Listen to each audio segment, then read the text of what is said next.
Yavru, and they passed over the Jordan. Vayovo and Yoshua Binun.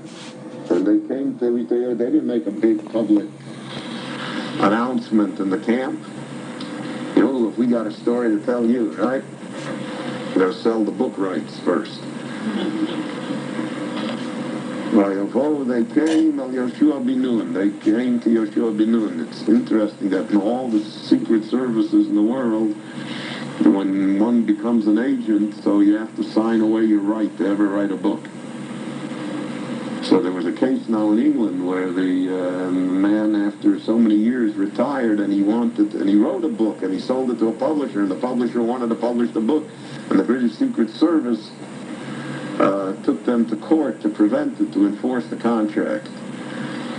And eventually the British Secret Service bought the book and never published it, because they were afraid that the court would invalidate the contract. So they spent another $500,000. They bought up all the books.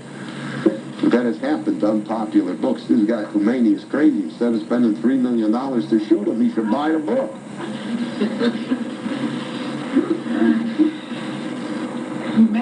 But the interesting thing is that happened. You know, Ben Hecht wrote a book called Perfidy, which was a very strong book, and it was very anti-establishment. It was, and the first edition of the book was bought out by the establishment. So the book never really got out the press. They bought out the entire book. They bought out all the copies, and they bought it. So here they came right to Yehoshua.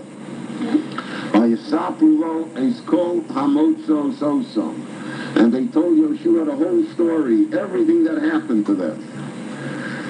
Because of the fact that why did they tell them everything that happened to them? They wanted to show them the Chazdei Hashem, the Rebbeinu Shalom saved them. Look at this story. Vayomer el Yehoshua, this was the sikum, the summary of the report. This was what they finally said. Ki nosan Hashem b'yodeinu